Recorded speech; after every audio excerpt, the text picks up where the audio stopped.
আমি যদি আজকে কোরআন না জানতাম, কোরআন জানি না, হাদিস জানি না, কথা বলতে জানি না, আমারে প্রধান বক্তা, এটা কিয়ামতের আলামত হবে না? যিনি মসজিদের সভাপতি হওয়ার যোগ্য, তারে না বসিয়ে, যার নামাজ নাই, যার ওযু নাই, যার রোজা নাই, তারা যদি বসিয়ে দেওয়া হয়, এটাই কিয়ামতের আলামত। চিল্লা এখন ঠিক কিনা?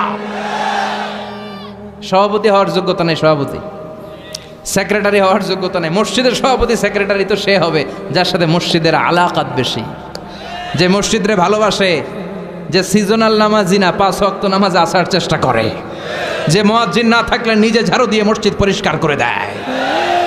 কথা কন? এখন এর উল্টো হইলেই তো আমানতের খেয়ানত।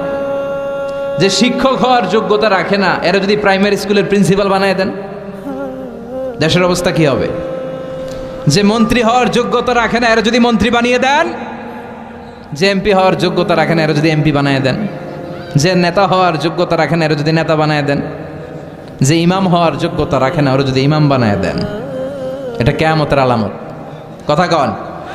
আবার তিরমিজির বর্ণনা বিশ্বনবী বলেন, ওয়াকানা জাইমুল কওমি আরযালাহুম, কিয়ামতের আগে সমাজের সবচেয়ে বড় চোর, বাটপার, বদমাশগুলো নেতা হয়ে যাবে। তাদের নেতৃত্ব মেনে নিতে হবে বাধ্য হয়ে। ভয়ে লোকজন তাদেরকে সালাম দিবে, অন্তরে তাদের জন্য কোনো ভালোবাসা খুঁজে পাওয়া যাবে না। প্রতিটা কথা বিশ্বনবী কেমন যেন বাংলাদেশ দেখে দেখে বলছেন। চিল্লা এখন ঠিক কিনা? আমানাত ওয়াল্লাযীনা হুম লিআমানাতিহিম ওয়া আহদিহিম রাউন। মুমিনের বৈশিষ্ট্য, মুমিন যদি প্রতিশ্রুতি দেয়, মুমিন যদি আমানত নেয়, ওই আমানতের খেয়ানত করে না। আমানত এটা একটা ব্রড বিষয়। আল্লাহ আমাকে সম্পদ দিয়েছে, এই সম্পদ আমার কাছে আমানত। আল্লাহ আমার ব্যক্তিত্ব দিয়েছে, এই ব্যক্তিত্ব আমার আমানত। আল্লাহ আমাকে ছেলে মেয়ে দিয়েছে, এটা আমার কাছে আমানত। আমার স্ত্রী আমার কাছে আমানত। যিনি মসজিদের ইমাম, পুরো মসজিদটা আপনার কাছে আমানত। যিনি হাই স্কুলের হেডমাস্টার, আপনার পুরো প্রাইমারি স্কুল, আপনার হাই স্কুল আপনার কাছে আমানত। যিনি চেয়ারম্যান, তার কাঁধের উপরে তার এলাকাটা আমানত। যিনি মেম্বার অব দ্য পার্লামেন্ট, পুরো নির্বাচনী এলাকাটা তার কাছে আমানত। যিনি প্রধানমন্ত্রী, পুরো দেশটা তার কাঁধের উপরে আমানত। যার দায়িত্ব যত বড়, তার আমানতও। আমানতের খেয়ানত করে, এটা মুনাফিকের লক্ষণ। কথা বলেন? বিশ্বনবী বললেন, একটার পর একটা আমানতের খেয়ানত হতে থাকবে সমাজে।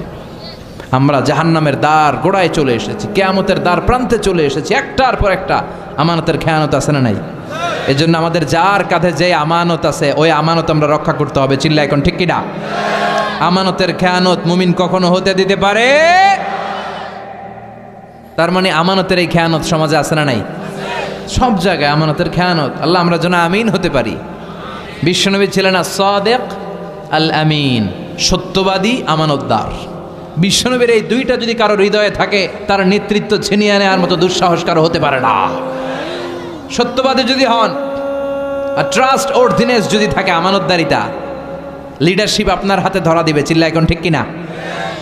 তার মানে আমানতের খেয়ানত, এটাও সমাজে দেখা যাচ্ছে। এরপরে বিশ্বনবী বলেন, আত-তাজাউল ফিল বুনিয়ান, কিয়ামতের আগ দিয়ে লোকজন বড় বড় টাওয়ার বানানোর প্রতিযোগিতা শুরু করে দিবে। বড় বড় বিল্ডিং আছে না নাই? খালির প্রতিযোগিতা, কাঠটার থেকে বড় বানাতে পারে। ওর 2 তলা তো আমার লাগবে 5 তলা, ওর 5 তলা আমার চাই 10 তলা, কিন্তু ও তাহাজ্জুদ পড়ে, আমারও পড়া লাগবে এই চিন্তা নাই। ও যাকাত দেয়, আমারও যাকাত দিতে হবে এই চিন্তা নাই। People will start to compete in constructing high-rises building in the cities. লোকজন সমাজে বড় বড় টাওয়ার, সৌদি আরবে দেখেন বিশাল টাওয়ার, জমজম টাওয়ার, দুবাইতে দেখেন বুর্জ আল খলিফা, চায়নাতে আছে সাংহাই টাওয়ার। একটার পর একটা টাওয়ার বানানোর প্রতিযোগিতায় মানুষ লিপ্ত হয়েছে। তার মানে বিশ্বনবী যা যা বলে গিয়েছেন, তার হুবহু প্রমাণ আমাদের সমাজে আছে না নাই?